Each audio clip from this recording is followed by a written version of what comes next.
Hello दोस्तों, मैं हूं तौफीक। आपका स्वागत है आपके अपने चैनल इकरा एजुकेशन अड्डा पर, जहां आप शिक्षक नियोजन से जुड़ी खबरें सबसे पहले सबसे सटीक तरीके से पाते हैं। तो दोस्तों, आज है 20 अगस्त और हम सभी दो तरह के लोग हैं अभी शिक्षक नियोजन में जुड़े हुए।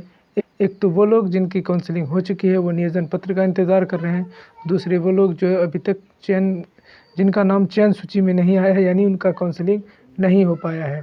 तो दोनों अपनी अपनी बात को कोशिश कर रहे हैं कि जल्दी से जल्दी सुनी जाए। नियोजन पत्र, जिन लोग नियोजन पत्र चाहते हैं उनको नियोजन पत्र दिया जाए, और जिन लोगों का काउंसलिंग अभी तक नहीं हुआ है वो सभी इंतज़ार कर रहे हैं कि थर्ड राउंड की काउंसलिंग जल्दी से जल्दी की जाए, जिससे कि हम उन लोगों में शामिल हो सके जो नियोजन पत्र के लिए इंतज़ार कर रहे हैं।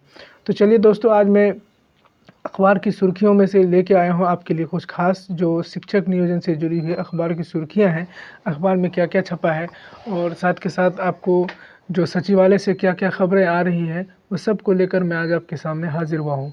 तो दोस्तों, सबसे पहले तो मैं आपको बता दूँ, अगर हमारे चैनल पर नए हैं और शिक्षक नियोजन से जुड़ी खबरें सबसे पहले चाहते हैं और सबसे सटीक चाहते हैं, और तो हमारे चैनल को सब्सक्राइब कर लें, साथ के साथ बेल आइकन को प्रेस कर लें, क्योंकि मैं जैसे ही कोई वीडियो डालूँ सबसे पहले आपको उसका नोटिफिकेशन मिल जाए। आप आसानी से उस न्यूज़ से आपको मिल जाए, वो न्यूज़ मिल जाए आपको, और उसकी जानकारी आपको आसानी से मिल सके।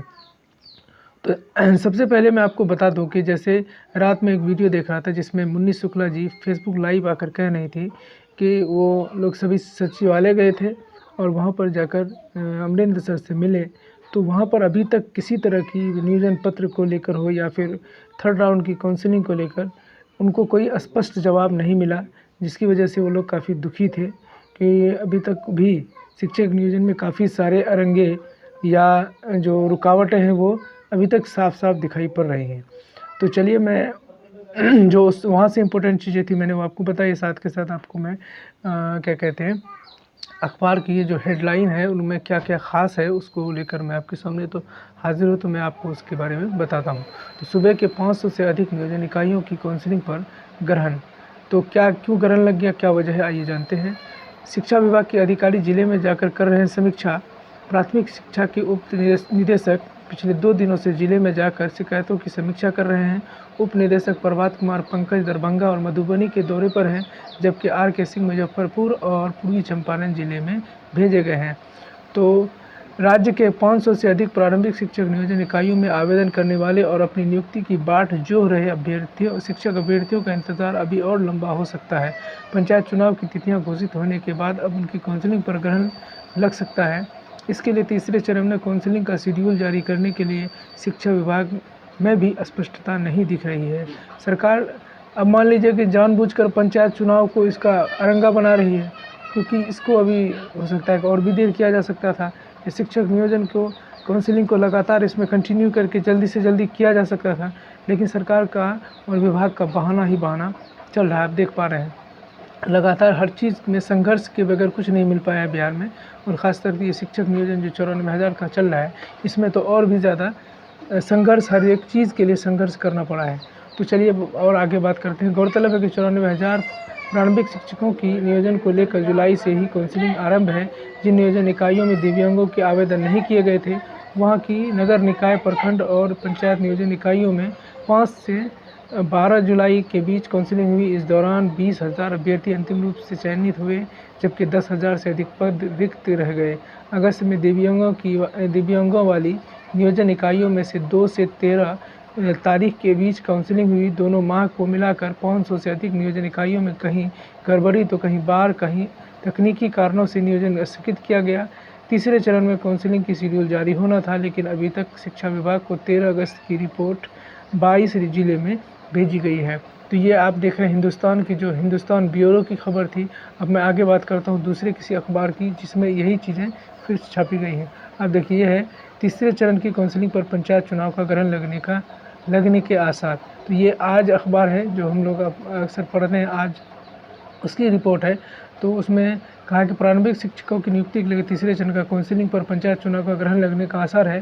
पंचायत शिक्षकों की नियुक्ति के लिए दूसरे चरण की काउंसलिंग की रिपोर्ट 22 जिले में शिक्षा विभाग को अब तक नहीं सौंपी गई है। यानी यह गलती यहाँ पर शिक्षा विभाग की तो है ही, साथ के साथ जो जिला में जो शिक्षा पदाधिकारी होते हैं और बाकी लोग जो होते हैं, जो शिक्षक नियोजन में जिनका हिस्सा है कि आपको इसका रिपोर्ट बना के देना है, अभी तक उनका रिपोर्ट बिहार सरकार या बिहार शिक्षा विभाग को नहीं मिल सका है, जिसकी वजह से ये सारी चीज़ें अभी तक दिक्कत बनी हुई है। तो बिहार में 94,000 प्रारंभिक शिक्षकों की नियुक्ति के लिए दूसरे चरण की काउंसलिंग 2 अगस्त से 13 अगस्त तक थी।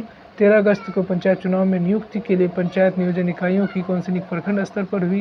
दूसरे चरण में नियोजन इकाइयों के लिए काउंसलिंग हुई, जहां छूटे एवं दिव्यांग अभ्यर्थियों को आवेदन पड़े थे। उसके पहले प्रथम चरण की काउंसलिंग उन जिलों में इकाइयों में की गई थी जहां छूटे हुए दिव्यांग अभ्यर्थियों के आवेदन नहीं पड़े थे। हालांकि पहले चरण की तकरीबन 400 अधिक पंचायत नियोजन इकाई की काउंसलिंग रद्द या स्थगित हो चुकी है। तो आप सबको मालूम है, पंचायत नियोजन इकाइयों की मधुबनी 3 पंचायत नियोजन इकाइयों की काउंसलिंग रद्द हुई थी, लेकिन 22 जिलों में रिपोर्ट शिक्षा विभाग को इसलिए नहीं मिल पाई क्योंकि उन जिलों में कर्तव्य पंचायत नियोजन इकाइयों में जिला शिक्षा पदाधिकारी की रिपोर्ट उपलब्ध नहीं कराई गई थी। इस बीच प्राथमिक शिक्षा के उप निदेशक प्रभात कुमार पंकज और दरभंगा, मधुबनी तथा उप निदेशक RK सिंह मुजफ्फरपुर पूर्वी चंपारण के लिए गए हुए हैं।